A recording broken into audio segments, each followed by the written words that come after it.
Hi, everyone. This is Chaplain Jeremy Slido, and I'm stationed at Naval Support Activity South Potomac. And this is Stepping Off the Brow, a show for sailors and military-connected civilians where we look at life's issues on both sides of the ship's brow. So whether you are stepping off the brow to come to work, stepping off the brow to come home, or you are waiting for someone to step off the brow to come home to you, this show is for you. More importantly, during this time of COVID-19 and all the things about being in the Navy life, we want to introduce you to people and their stories that can give you strength for today and a bright hope for tomorrow. Today we have the second half of our interview with Lieutenant Stephanie Lash, a Naval Flight Officer from VAW 121 stationed at Naval Station Norfolk, and Lieutenant Mike Lazowski, a helo pilot stationed with HSC-2, also out of Naval Station Norfolk. They're a dual military couple expecting their first child, and today they're going to talk about homecoming and the challenges of reintegration and what family life looks like on the other side of the deployment. We have a short segment called Off the Cuff. Christina, could you describe what Off the Cuff is for us? Chaplain Salito and his ultimate dad humor is going to share with a little wisdom off the cuff. I'm sorry. Take it away, chaps. All right, so a British zoo recently got some new friends, and these friends were a bad influence on each other. I don't know if you've ever heard of these friends. It's Eric Jade, Elsie Tyson, and Billy. And they are 5 African gray parrots. Have you heard this story recently? It's great. And so, you know, they came from 5 different homes when they were donated to, when they're donated, they came from 5 different homes, and they had to get quarantined and ROMed before they could go to the general public. And so they were ROMed together. But then when they were put out into the general populace, we'll say, and got to be on display, well, Steve Nichols, the executive chief for the zoo, said it just went ballistic. They were all swearing. We were all a little concerned about the children, he said. And so I guess they taught each other their favorite curse words. And so I kind of likened it to when I was in Florida and I was 9. And all my Puerto Rican friends wanted to teach me like the only Spanish they thought I needed to know. And that was all their curse words. So that's what happened. The parrots have since been pulled from public display as they learn in solitary confinement better words. There you go. And that's our off-the-cuff segment today, Christina. Like a 9-year-old learning Puerto Rican Spanish.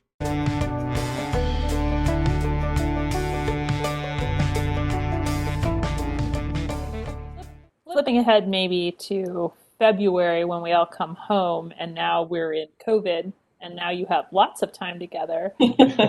How have you guys kind of helped that balance of the fact that you spent so much time apart and now you're getting to spend a lot of time together? How has that transition gone, and how have you kind of helped to sort of reestablish that connection and keep your marriage strong in the midst of all of those changes?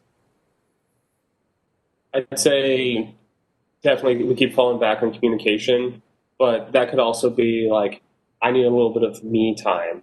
Like, hey, I'm going to go for a run. I'm going to be gone for 30 minutes. And then that's kind of like your own time. She likes going for bike rides. So like we do like doing stuff together, but like, you know, like I'm just going to go for a walk around the block just to kind of like just relax and kind of go by myself. And like, okay, yeah, it's fine. Like, can I do anything? Like, no, I'm fine. I just kind of want to just a little bit of me time. All right. It is interesting to go from not seeing each other at all on deployment right kind of into COVID. But at the same time, it's a little bit different dynamic because we found out that I was pregnant. So not only it's a lot of him taking care of me kind of instead of like a 50-50, which is what we're used to. But that's just how it goes. So she's getting a lot of rice and beans. But I'm not complaining because I'm not the one. I've eaten at your house before. I know she's not just getting rice and beans. Now, you just said how there's a 50-50 and you kind of feel bad that it's not exactly 50-50 right now. I've heard some say, especially like authors would say, it's never 50-50. It's actually you're both 100%. What do you think is about that when I say that? Like, oh no, you're actually all in, actually. My gut reaction is that you're never 100% all the time. Like Hmm. we live in a stressful environment, not just the military, but aviation in general. So it's not possible for both of us to be 100%. We do what we can and we are, fully committed to our marriage and our relationship, but we understand that maybe, Mike had a stressful flight last night and he needs some space. Or, for example, I'm pregnant and I'm not feeling well, and Mike takes the dog for a walk or whatever. I don't, but we together, we make it work because we communicate and we enjoy being in each other's company. But I don't think that it's possible, and nor do either of us expect that we're always giving 100% or even able to, because sometimes life happens, or if one of us is sick, the other one is able to kind of compensate, or you know what's continue on, basically, because it's just, I So think giving 100% all the time isn't healthy. We need Right. time to rejuvenate and relax. And it could be something as yeah, easy as like we both come home at the end of the day, like we were planning on making some dinner together, and you realize you're like, you know what? I just don't want to do anything. Do you? Not really. Just want to order some takeout. And then like for me. that just becomes like, that is okay. We're not 100%. Now we're dropping back to maybe like 80%. We order some food and we just kind of hang out and watch a movie and just relax and get ourselves back towards that 100%. The rugs will get vacuumed another day. So sometimes one of you is, because you're not full, we'll say full up, the other person has to surge, we'll say.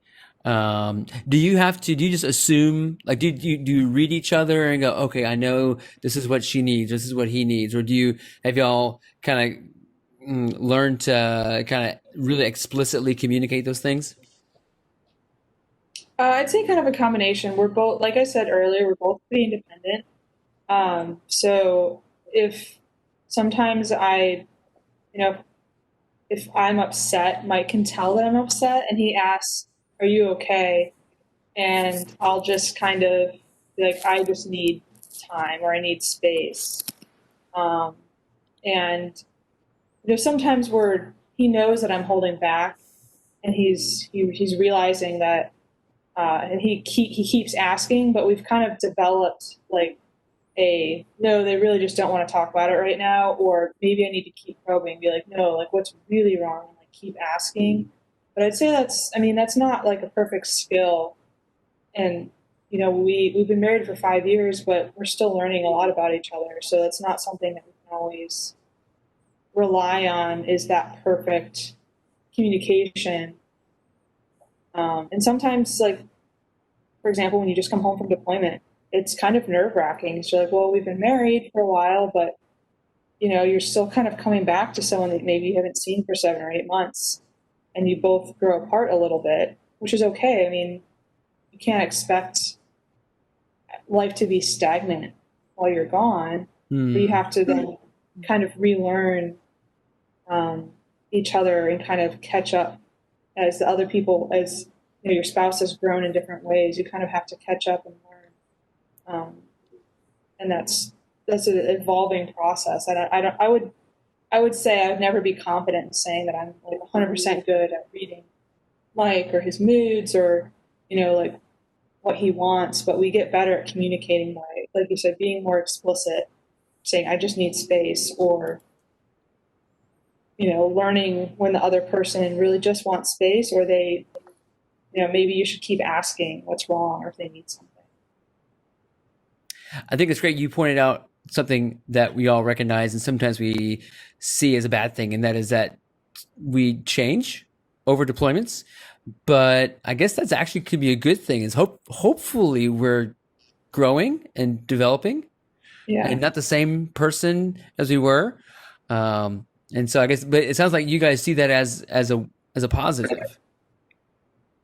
I mean, absolutely. Yeah. No one's ever going to stay exactly the same. So you take the good that happens over, we'll say, like the bad of like a 10-month deployment, and knowing what you've been through is going to make you a better person. You guys, I really appreciated your like honesty with everything. You know, it's always a struggle when you come back from deployment, especially with you know, changes and everything else like that. But I know that you guys it's not just you and Stephanie, or Mike and Stephanie. It's also the larger question of, you know, the whole entire household. So you have Yuri, Charlie, and Lottie. So the more important question is, who's your favorite pet? I mean, are you going to ask Chaplain Salita who his favorite kid is? I mean, I will, but You can't choose a favorite. yeah, Chuck. Chuck. Chuck. It's fair.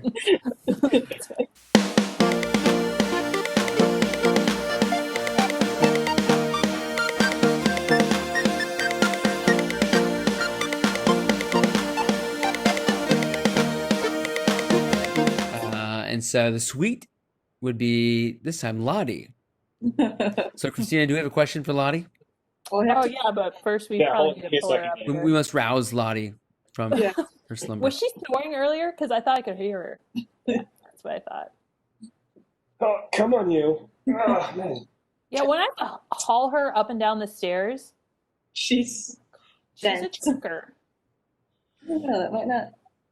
It's a little tight. Are you wrestling this dog? You'd be Who's winning? surprised. Holy cow! Oh, Lottie. That's a beast. Okay, Lottie. So here's the question. Okay, who's Okay. your favorite squadron? I'm the CAG 7 morale dog. I love all the squadrons equally. So we asked Lottie what her favorite squadron is. So what's Lieutenant Dan's least favorite squadron? Least favorite squadron. Ooh. No comment. Well, thanks, Lieutenant Dan, for your insight on that.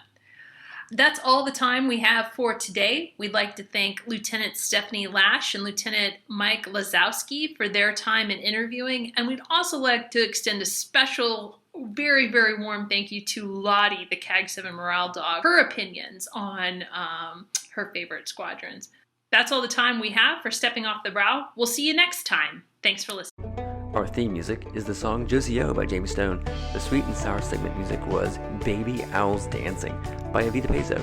The views and opinions expressed are those of the hosts or guests and not the United States Navy. You can subscribe to Stepping Off the Brow wherever you find your favorite podcast. And of course, please feel free to share this with your shipmates, friends, or family. See you next week.